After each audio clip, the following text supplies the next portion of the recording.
administrator of Mineral Development Fund ene ka say abusia aha ai media Ghana aha de ensempa ene ne ekoso wo Ghana eba no politics eba na hensemu entertainment mu ani nyina ha na ye de brewo Hana bisiu a wo administrator of Mineral Development Fund a wo ba ya wotu nani esi Galamsey illegal mine ne ekoso wo manyi mu a yensa ase ne yensu a yenom nyina se asai ene se wo benom Ghana nsu a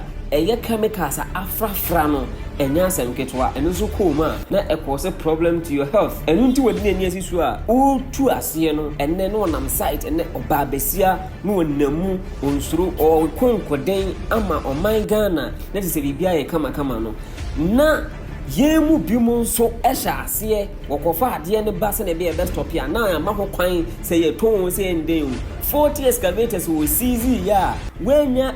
low bed and found continue workers are the betching wenya low bed dia kona de chen ya sa 33 excavators enya ntaban tutuko amanaka 7. So I'm asking, are we helping to build this country or we want to destroy it? What nani kwechire na Hana BC what nani kwechire mu Adom FM na enchiremu no say enetie. It's the 40 excavators na way. Me pacho samren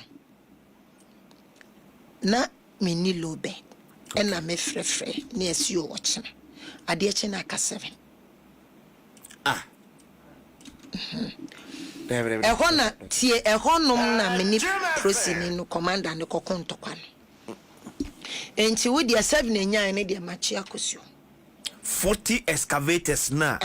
ochi ya na wunya low bed no ade be chi onya low bed ko e free 40 abana be ka 7. Yes sir. 33 etimi free nwuramu. Yes, into this time now me call at a time no die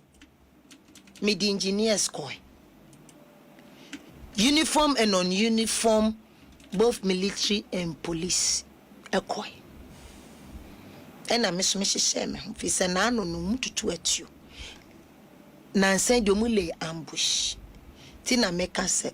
menu na ma minsro hwe oyodi ma funyame enti ya kono ya niema wie na engineers no so mo de tracker bo ho na ma ye na ye ntimi movie a no mo so ehun se ya no factory na tracker nka ho enti wo mo nimdie isi from no makeka na emesi 87 away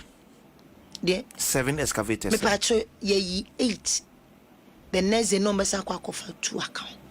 abusia wa wate ni ekoso maame no wadwa wa pilot pa no wudi nso so pilot if you say adwuma wo ye no enye dwuma ketwa cause site over run these Galamsey people no omo wo chese ye wo omo akode ge ka etua omo wo etua nkasa bet ni nyina no nsuro and say oman no ho do no person oman ni see ye person ye build this country ni ntino what factor no say obesi Galamsey no cause Galamsey ya de ba ko edu oman nya won say yen say say japadi koko itugu na ye Galamsey ni say nsuo wo Ghana nyina say all because of Galamsey a wodi esino so wo betu ase no yemwa no eno no kwa okwaji excavator ne ba no kwa branenzo atena se agipayo waji wesika na mama ya be first excavator no ko excavator when see low bed so no anga same to me nante no excavator ni to me yira wa bra yeni ni where about any kwan a e fa so a excavator ni yira abusia kira wadro comment section honom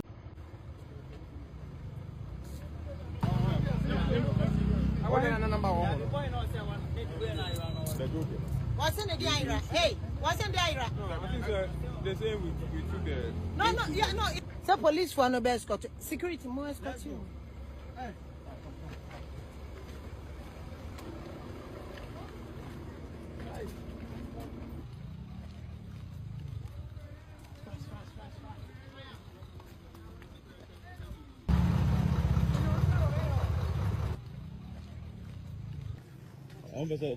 China for Custody-Hanna. Many hambre.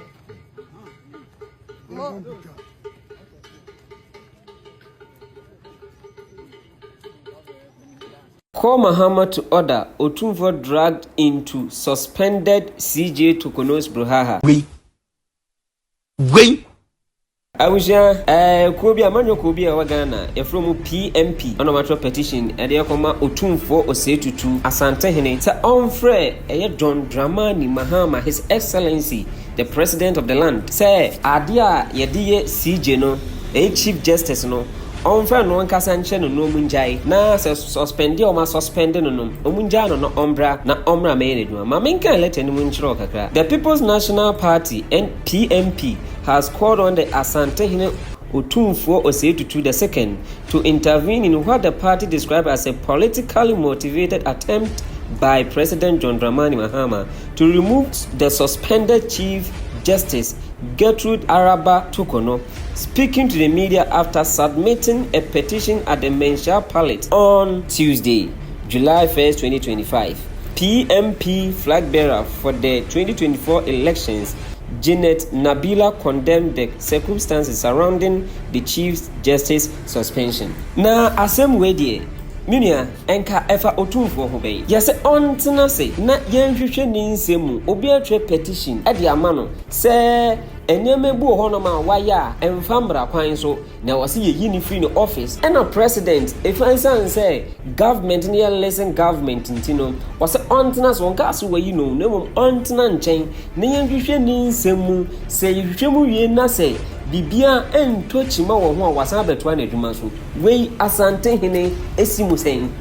Asante-Hene tini baabi odwin ne ho wodwin ne wo beya ma Asanteman ama Ghana enya mpuntu akoso a mu kotwe Asante-Hene edna ba behye saasem wei mu na Asante-Hene de emra na ye n'adwuma enya se ye de CJ akọ na so ye anase ye de na kọ ne palace wo sese ni se ntino onhwe no eye emra ena eye ne dwuma. The law of Ghana ena eye ne dwuma. So why don't you allow the law to work and who drag Asante-Hene edna ba behye saasem we mu? Say what they are doing to the CJ is politically motivated. Who told you? I was say ye jai na yehwe de said ye beya enwoma beko. Enti Asante-Hene mangasa montwe no edna behye sem we mu no sese no onkaka se ade omo ye ensem omhwehwe mu nya omunyan na tokuno ento na adwuma so ana abusua tira wadwe o comment section honom se wo se Asante-Hene efre His Excellency John Dramani Mahama say ensem a ekoso efa tokuno ni issue no hono debi umahwehwe aduru ana bebi ansem na kodu bia no omunjai omumfansiwa na hwese tokuno emeto na adwuma so a kire wadwe ho se o man so na se ensem no to aso ne afihwem ne ehu ne etue mu pote ma obi twa sa petition no so no a se wo se to aso so a kire wadwe ho comment section Higher Island Media Ghana let's say na nbedi kan wo hwe video abehye obe subscribe no wa like na do comment na to me ba be kan e de amawo me da anse